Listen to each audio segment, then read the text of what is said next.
Hi, Kevin Henry, the Managing Editor of Dental Economics, here today with Jim Higgins, the founder and CEO of SmileReminder. And we've spent a couple of segments now talking about social networking, Web 3.0, but we're going to tackle one of the giants out there right now as far as social networking goes, and that's YouTube. And just video in general.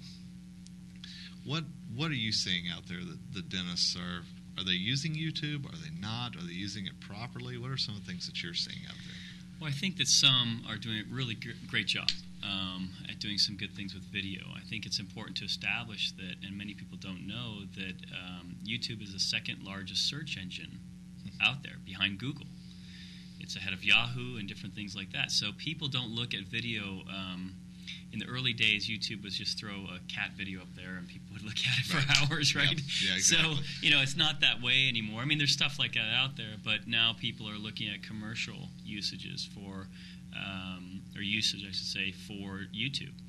And it's very, very effective if you consider that people are looking for information. They want to see how it's done. If you think about how doctors can use it, testimonials is a big deal. So we looked at video a little bit differently. We looked at, why or how can it be really effective. I just had orthodontic work done. Okay.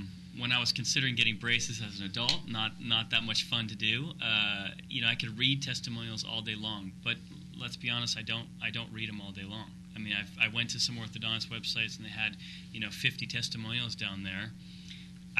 I'm not going to read that stuff. I don't have time, right? I don't think I have time anyway.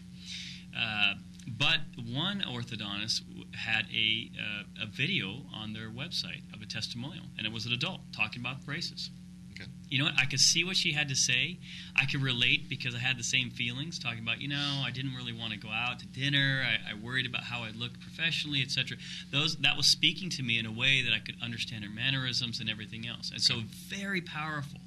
And so what did I do? Well, I went to that orthodontist. That was the difference maker between whom I chose to go to do my work.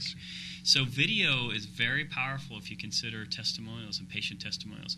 If you do have video and you're getting that now, which I suggest every doctor should be doing, taking video testimonials, they don't have to be professionally done. That's the nice thing that YouTube has given us, right? So anyone can take it.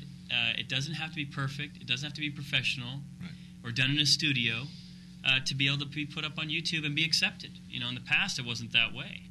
And so now you can have it you can take it off a flip camera, you can do it off a webcam, an iMac if you want to. It really doesn't matter the quality necessarily. And you can have great testimonials on your website about the patients, your patients' testimonials, what they think about your practice. Guess what? You can have 4 or 5. That's all you really need. And it speaks volumes. I would think another way that people or practices should use video is through their newsletters. We looked at it and said there's the power in video, right, in terms of testimonials. But that can be attributed to newsletters and education as well. And so in our newsletters at SmileReminder, what we do is we embed video within the newsletter itself, a little window. And so it doesn't matter what you're learning about. It could be something about patient financing, for instance, or 6-month smile, 6-month ortho, or something like that. Okay. And if you're using that as a practice, you can have your information right there in an article, but then patients can click right on there and learn about the product or service that you're providing. And the level is incredible in terms of education and how fast it is. And so that's something that I think is very, very important. And then putting that stuff on your website too. Pretty easy to do. When's the right time to get a patient testimonial? Right after they walk out of the operatory? A couple of weeks later? When's a good time to do that? Well, so we do this a lot at a company. So we actually are messaging for on behalf of our practice about 20 million patients that we're in contact with every month. Okay. And so we see a lot of different things. The best time we feel is right after the work's done. Depending on the work, sure. They're in the practice, you can do that. But multiple testimonials are great. I mean, you can have multiple testimonials from the same person, different times. So if they came in, they had their temporaries, well, go ahead, if they're doing cosmetic work, go ahead and get it right then. And then afterwards, when they come and get their finals on, Great. Do another testimonial. That's the nice thing about it. It doesn't take much time. And patients, believe it or not, are really interested in doing that for you. I mean, a lot of people don't like the camera, but they'll give a testimonial and they don't worry about it too much. Can you talk a little bit about YouTube has channels on there, and a dentist can set up his or her own channel. Can you talk a little bit about that?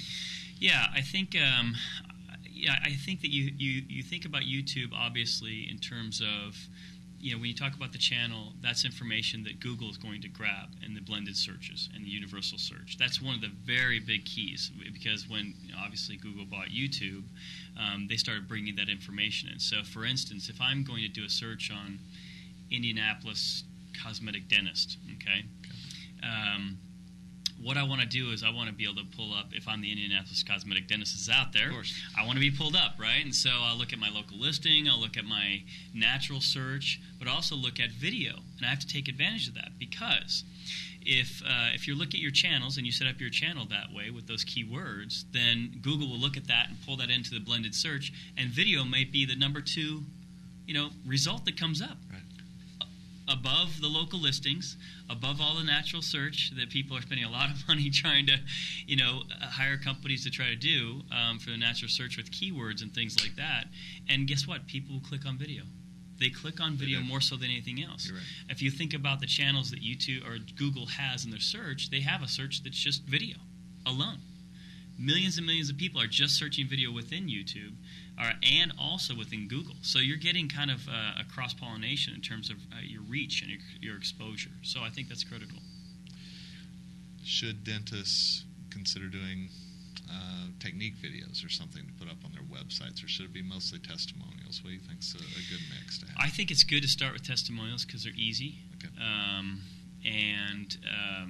Patients are willing to give those, and you can use them in marketing. Obviously, if you have the rights, people give those, and we have all the forms in our system. But I think it's really easy to start with. That said, I think office tours are great. That's another great way to start, because they get to know you. And I've seen doctors walk around with a camera, and they walk around their practice, and they just talk about, and they meet people, and they say hi. And it's done like a home video, and they're just holding the camera. It's not perfect. But guess what? You feel like you have some kind of comfort zone when you come into that practice. You feel like you know them. They're laughing. They're happy. It's a place you want to go. And I think that's pretty important. The technique videos, I think, are great as well. I think that you start, like I said, testimonials. You start with welcome to our practice, those types of things. But anything you can get out there that's positive about your practice is only going to help you. It's a cumulative effect in terms of building your brand on the web. And video is a big, big part of that. A lot of people think, well, I'll start video later, or that's too complicated for me. It's very easy to do. Anyone can start with that, and it doesn't really cost anything. That's the other. It's essentially free. And it's a way to get out there that is so important with how Google is searching and indexing that information. They're going to take video, and in fact, they're going to put video higher than text. It's higher in the blended searches in many ways. And so just getting out there is really important, and understanding the cumulative effect, right? Gotcha. Understanding that I might have that video on my website, I have it on YouTube. YouTube may distribute it to other sites out there, video networking sites that you've never heard of, and that's okay. That's good to be in different places, and that will help you in terms of your online presence. And so it sounds like having a flip camera or a movie camera is just as important as having a handpiece right now. Yeah, it very well could be. In terms of, when you think about it, in terms of Generation Y, right,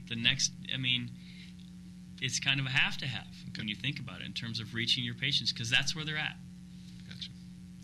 All right, Jim, good stuff. I appreciate it. Hey, thanks.